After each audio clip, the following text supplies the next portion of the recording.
Assalamualaikum warahmatullahi wabarakatuh. Halo teman-teman, saya Muhammad Jagir Desman dari kelompok 7. Dan di sini saya akan menjelaskan tentang novel Negeri Lima Menara. Dan perkenalkan ini rekan-rekan saya. Nama saya Suci Mahesa. Saya Amanda Dwi Lestari. Perkenalkan, nama saya Muhammad Aditya Selino. Perkenalkan, nama saya Zidan Undaifi.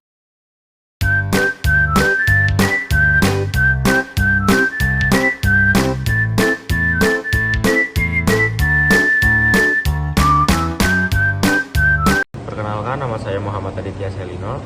Di sini saya akan menganalisis novel Negeri Lima Menara, khususnya unsur intrinsik. Yang pertama yaitu tema. Tema dari novel Negeri Lima Menara karya Afwadi adalah pendidikan dan sebuah kerja keras yang menghasilkan kesuksesan. Hal ini dapat dilihat dari latar tempat, yaitu di pesantren, di mana kegiatan utama yang dilakukan sehari-hari tokoh utama adalah belajar. Hal ini dapat dibuktikan melalui kutipan novel berikut. Bagai sebuah konspirasi besar untuk mencuci otak, metode total immersion ini cocok dengan lingkungan yang sangat mendukung. Tidak cukup dengan itu, entah siapa yang menyuruh, banyak di antara kami yang membawa kamus. Kalau bukan kamus cetak, kami pasti membawa buku mufardat. Buku tulis biasa yang dipotong kecil sehingga lebih tipis dan gampang dibawa kemana-mana. Murid dengan buku mufradat ini di tangan gampang ditemukan sedang antri mandi, antri makan, berjalan, bahkan di antara kegiatan olahraga sekalipun. Itu ada penokohan. Yang pertama itu ada tokoh yang bernama Ama. Dia itu ramah kepada siapa saja. Yang kedua ada ayah. Ayah itu peduli dan setia kepada anaknya. Yang ketiga adalah Alif. Alif itu adalah tokoh utama dalam novel ini. Yang protagonis, Alif digambarkan sebagai sosok generasi muda yang penuh motivasi, bakat, semangat untuk maju, tidak kenal menyerah, penurut, dan patuh. Lalu yang keempat ada Dul Majid. Dul Majid sendiri itu tokohnya adalah mandiri, rajin belajar, dan setia kawan. Lalu yang kelima ada Raja Lubis. Raja Lubis ini orangnya percaya diri, rajin membaca, dan mau berbagi. Selanjutnya ada Said, dia berpikir dewasa dan kurang percaya diri. Yang ketujuh ada Baso. Baso adalah teman Alif, merupakan anak yang paling rajin dari semua teman Alif dan paling bersegara di seluruh masjid. Orangnya yang agamis, yang sangat peduli dan berbakti kepada orang tua. Lalu yang terakhir ada Atang. Atang ini orangnya yang suka menepati janji, humoris dan terpingkal-pingkal. Lalu yang ketiga ada latar. Yang pertama itu tempat. Tempat dari latar ini adalah pondok madani, aula, lapangan, kamar, menara, kelas, dan Bandung.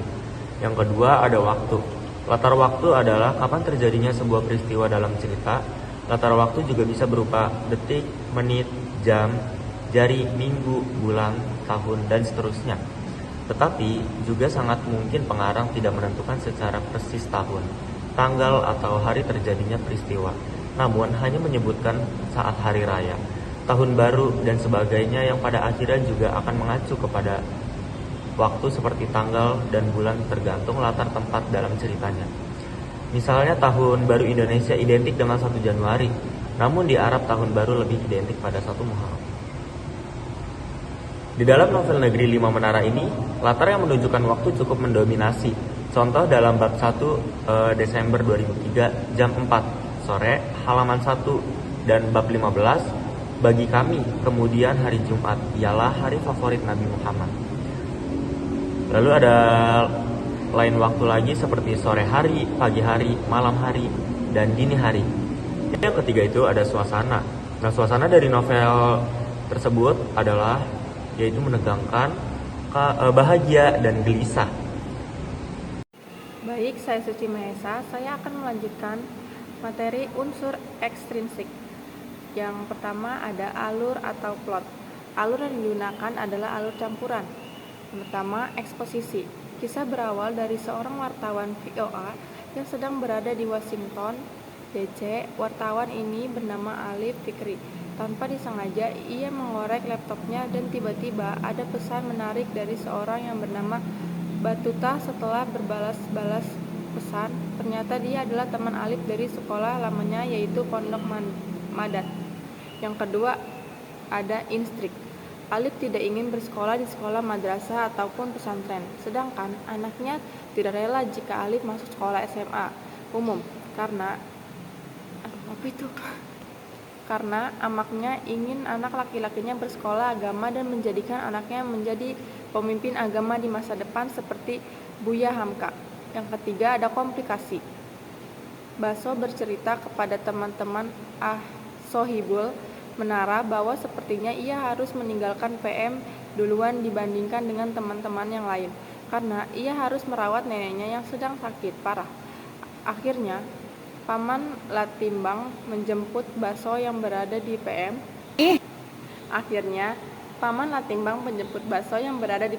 Dan Baso pun harus meninggalkan PM untuk selamanya. Yang keempat ada klimaks.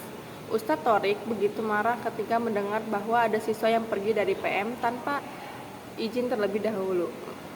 Mereka itu adalah Said, Alif dan Atang. Sebelum itu, mereka meminta izin ke Ponorogo untuk mencari barang. Tetapi barang itu tidak ada dan mereka pun harus pergi ke Surabaya untuk mendapatkan barang tersebut. Akhirnya mereka bertiga diberikan hukuman yang sangat berat, yaitu dicukur habis rambutnya. Yang kelima anti klimaks. Seluruh siswa PM kelas 6 telah berhasil menyelesaikan ulangan akhir untuk menentukan kelulusan mereka. Kemudian mereka semua pun berpisah. Begitu juga dengan Sohibul Menara yang akan menempuh jalannya masing-masing untuk mewujudkan impian mereka. Yang keenam ada resolusi.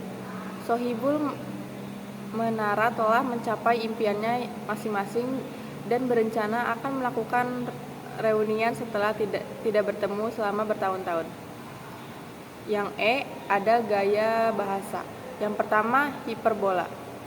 Kami bisa makan bagal kesurupan. Yang ada gaya bahasa.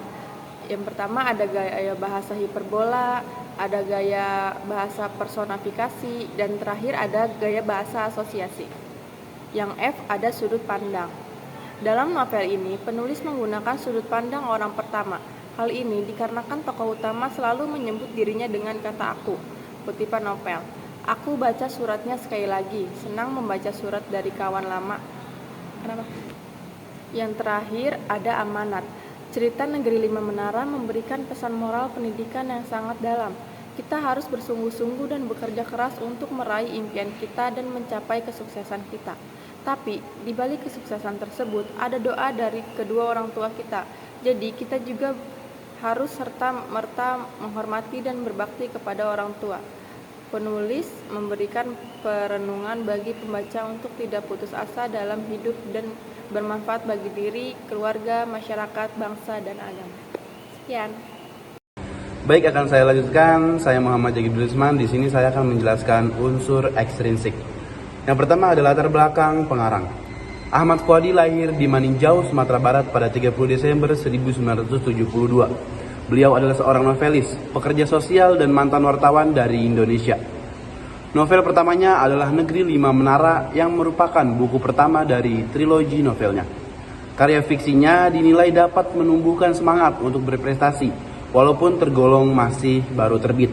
Novelnya sudah masuk dalam jajaran bestseller tahun 2009. Selanjutnya ada latar belakang masyarakat. Yang pertama, ideologi negara. Pancasila. Saat novel ini ditulis, pengarang tidak mengkritik ideologi sebuah negara. Yang kedua, kondisi politik. Baik-baik saja, saat novel ini ditulis, pengarang tidak mengkritik kondisi politik sebuah negara. Yang selanjutnya ada kondisi ekonomi. Novel ini dipengaruhi oleh kondisi ekonomi masyarakat tertentu. Dan ada kondisi sosial. Masyarakat perdesaan dengan penuh adat istiadat dan kuat akan nilai-nilai agama. Yang selanjutnya ada nilai-nilai yang terkandung dalam novel nilai moral. Yang pertama ada nilai moral. Dalam novel ini terdapat nilai moral seperti memberi nasihat. Seperti contoh kalimatnya yaitu seperti silakan gunakan liburan kalian untuk berjalan melihat alam dan masyarakat di sekitar kalian dimanapun dan kapanpun kalian adalah murid PM. Sampaikanlah kepada kebaikan dan nasihat walau satu ayat. Begitu pesan Kiai Rais di acara melepas libur minggu lalu. Yang selanjutnya ada nilai budaya. Novel ini terdapat nilai budaya seperti menjaga kesenian daerah, yang contoh kalimatnya seperti dia saudagar kain yang selalu bolak-balik pasar Tanah Abang dan pasar Ateh Bukit Tinggi. Dia membawa hasil tenunan pandai sikek ke Jakarta dan pulang kembali dengan memborong baju murah untuk dijual di Bukit Tinggi. Dia tipe orang-orang yang senang mau tak ngobrol ngalur ngidul. Selanjutnya nilai sosial. Novel ini terdapat nilai sosial, salah satunya bersimpati. Contoh kalimatnya seperti kami mendekat dan merangkul bahunya dalam hati. Aku berjanji akan membantunya sekuat mungkin. Baso menangguk-angguk berterima kasih sambil meniup hidungnya yang tersumbat duka. Tiba-tiba hidungku juga ikut berair seperti orang pilek. Yang selanjutnya ada nilai estetika. Novel ini memiliki nilai estetika seperti gaya bahasa retoris, yang contoh kalimatnya seperti siapa tahu senda gurau kami di bawah menara mencoba melukis lagi dengan imajinasi kami untuk menjelajah dunia dan mencicipi khazanah ilmu akan didengar dan dengan ajaib diperlakukan Allah kelak. Ya, sekian dari saya. Mungkin selanjutnya akan dilanjutkan oleh rekan saya. Terima kasih. Melanjutkan salam, saya Amanda Dwi Lestari. Saya akan menjelaskan materi yang ketiga, yaitu kebahasaan. Pemakaian gaya bahasa yang terdapat di dalam novel N5M karya Fuadi sangat beragam. Yang akan saya jelaskan yaitu majas perbandingan, antara lain yaitu majas personifikasi, metafora, simile, hiperbola, dan metonimia. 5 majas tersebut sangat produktif, walaupun sebetulnya juga ada pemanfaatan jenis majas yang lain. Jadi, apa itu majas personifikasi? Menurut Nurgiantoro, merupakan majas dengan ciri memberikan sifat-sifat kemanusiaan kepada benda mati. Sifat-sifat kemanusiaan yang ditransfer kepada benda atau makhluk bukan manusia tersebut dapat berubah ciri fisik, sifat, karakter, tingkah laku verbal dan nonverbal, pikiran dan berpikir, perasaan dan berperasaan, termasuk juga sikap dan bersikap. Teman-teman bisa lihat kutipan yang ada di novel N5M yang merupakan majas personifikasi, yaitu ketukan-ketukan halus terdengar setiap gumpal salju menyentuh kaca di depanku. Kutipan yang kedua, matahari sore menggantung condong ke barat, berbentuk piring putih susu. Selanjutnya yaitu majas metafora. Majas metafora dibagi menjadi 2 jenis. Menurut Nurgiantoro, yaitu metafora eksplisit dan metafora implisit. Metafora eksplisit adalah jenis perbandingan yang menyebutkan secara jelas sesuatu yang dibandingkan dan pembandingannya. Sedangkan metafora implisit merupakan jenis perbandingan yang langsung mengemukakan pembandingannya, sebagaimana yang terdapat pada kutipan tersebut. Banyak orang melihat bahwa pondok adalah buat anak yang cacat produksi, baik karena tidak mampu menembus sekolah umum yang baik atau karena salah gaul dan salah arus. Kutipan kedua, percayalah kalian bisa kalau berusaha. Sesungguhnya bahasa asing adalah anak kunci jendela-jendela dunia. Yang ketiga yaitu majas simile. Gaya bahasa bentuk simile ditandai dengan kata pembanding seperti laksana, seumpama, bagaikan, selayaknya, dan lain sebagainya. Perbandingan ini merupakan perbandingan yang eksplisit karena langsung menyatakan sesuatu yang memiliki kesamaan atau kemiripan dengan yang lain. Contohnya dari kutipan di atas ini, bagaimana kalau pondok itu seperti penjara? Bagaimana kalau gambaran pondok Madani dari Pak Etek Gindo itu salah? Kutipan kedua, anak-anakku, ilmu bagai nur, sinar, dan sinar tidak bisa datang dan ada di tempat yang gelap.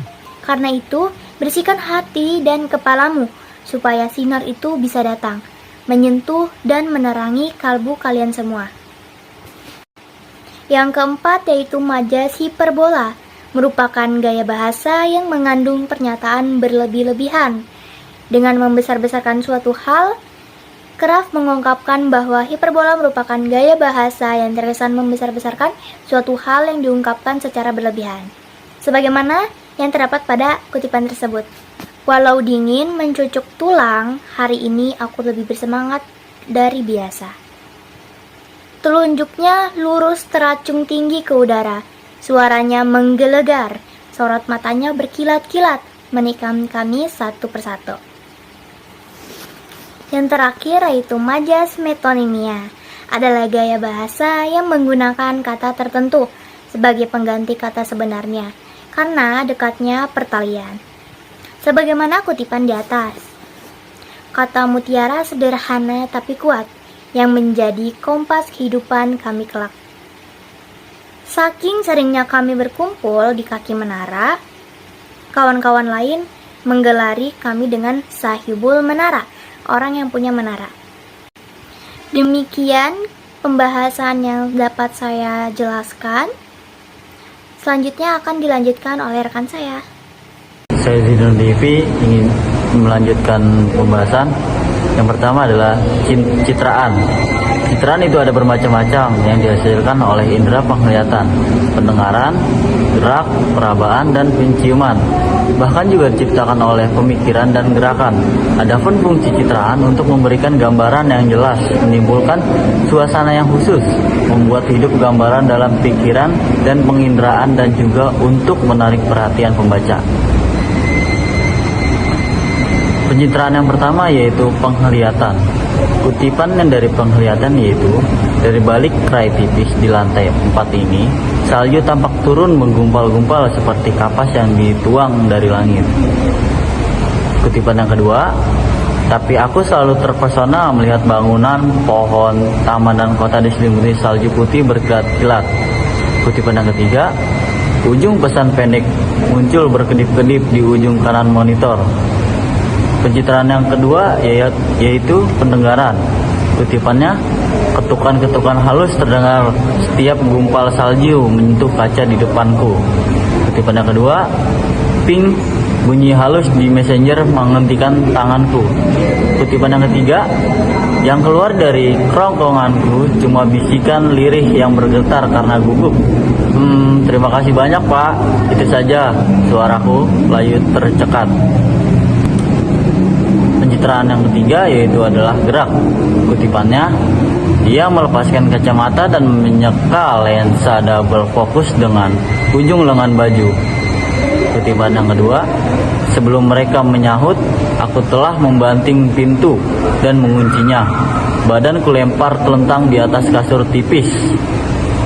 Kutipan yang ketiga yaitu, dia mengangkat telunjukku ke atas tanpa suara, menyuruhku menunggu. Yang keempat ada pencitraan perabaan. Pencitraan perabaan kutipannya yaitu ada 3. Yang pertama, aku mencengkram lengan kiri ayah, terheran-heran dengan apa yang mereka lakukan. Kutipan yang kedua, begitu duduk di meja, tangan kami berlomba cepat menyuap nasi. Kutipan yang ketiga, tapak tangan kurusnya menjepit tanganku erat. Pencitraan yang terakhir yaitu penciuman. Kutipan yang pertama dari penciuman yaitu, dengan menghirup kopi panas di tengah dini hari, aku siap berjuang. Kutipan yang kedua, ada kuncinya yang rusak, engsel, ada semuanya yang bagus.